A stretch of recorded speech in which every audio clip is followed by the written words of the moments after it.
धृतराष्ट्र और भीम के बारे में। आप भी शायद सब लोग जानते होंगे, जब महाभारत का युद्ध समाप्त हुआ जिसमें कौरवों की हार हुई, सारे कौरव मारे गए।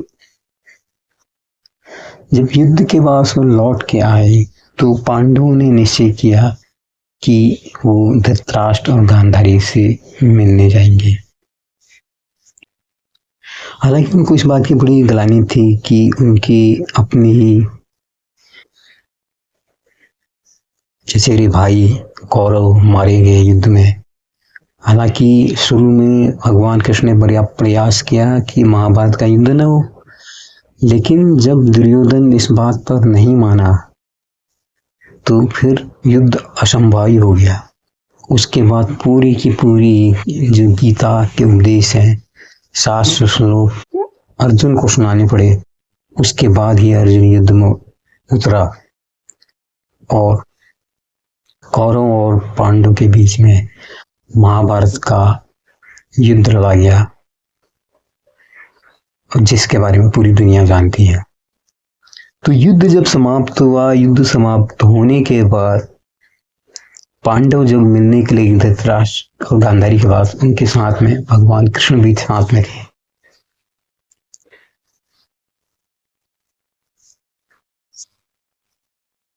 यूं तो धृतराष्ट्र मिलना नहीं चाहते थे, बट कहते हैं ऐसा जो वर्णन किया गया है, जब संजय से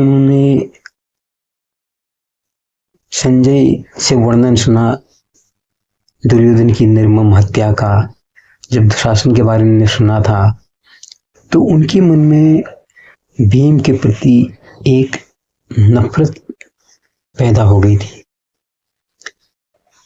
तो जब आप पांडव उनके पास मिलने आ रहे थे तो धृतराष्ट्र ने सोचा इससे बढ़िया कोई मौका नहीं हो सकता अपने पुत्रों की हत्या बदलाने का। तो उन्होंने जैसे ही पांडव उनकी निवास पर पहुंचे तो उन्होंने स्वागत किया। तो उन्होंने कहा कि सबसे पहले मैं भीम से गले मिलना चाहता हूं, क्योंकि भीम मुझे अति प्रिय है।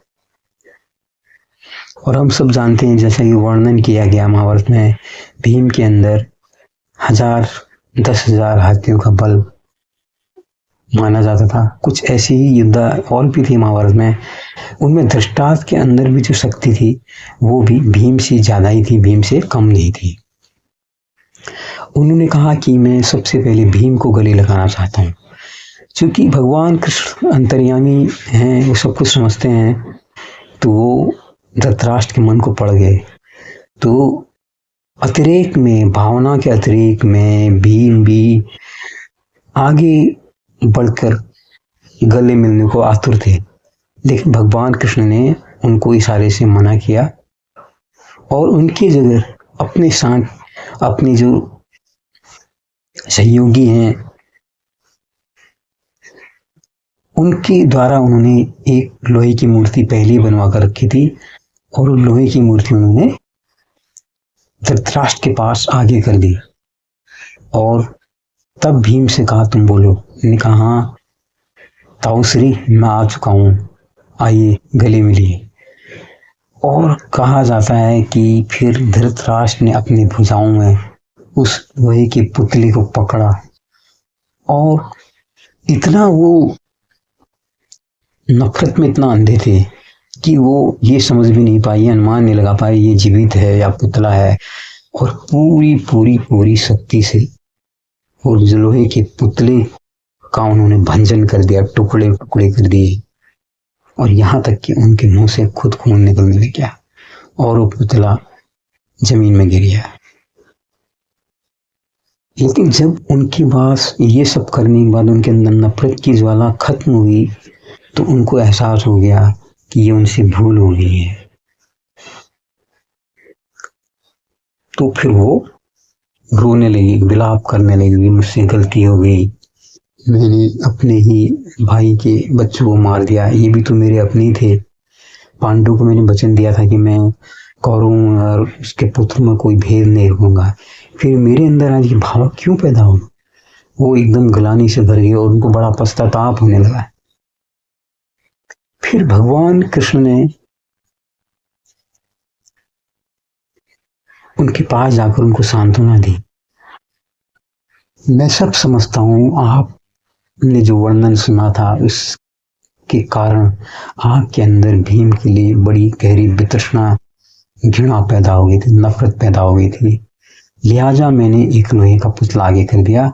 अब आप विलाप मत कीजिए, ये भीम है, भीम सकुशल है, भीम को कुछ नहीं हुआ है। तब कहते हैं धृतराष्ट्र ने कहा, प्रभु आपने मुझे आज बचा लिया, नहीं तो मेरे हाथों से आज पुत्र हंता का दोष मेरे ऊपर लग सकता था, लेकिन आपने मुझे बचा लिया। अब आप अपने सुदर्शन चक्र से मेरी हत्या कर दें, मैं जीने लायक नहीं हूं। लेकिन भगवान कृष्ण ने उनको सांत्वना दी, उनको समझाया। इस तरह से फिर जो राजपाट धृतराष्ट्र ने युधिष्ठिर को सौंप दिया और युधिष्ठिर राज करने लगे। फिर कहा जाता है उसके बाद भीम भी, क्योंकि बहुत ज्यादा क्रोधित व्यवहार के थे, गुस्से में आ जाया करते थे, और उसके बाद से जब शासन में उनका योगदान भी था, तो वो गाहे बगाए अवसर मिलते ही धृतराष्ट्र और गांधारी को कुछ कटाक्ष कर दिया करते थे। और जब उनने बन जाने की इच्छा की, उसमें भी बिल्कुल भीम ने उनके बन जाने की तुरंत तैयारी कर दी। वो बात अलग है कि इनके साथ में कुंती भी चली गई। तो ये थी धृतराष्ट्र और भीम की कहानी। कैसी लगी जरूर बताइए, लाइक कीजिए, शेयर कीजिए, सब्सक्राइब कीजिए। नमस्कार।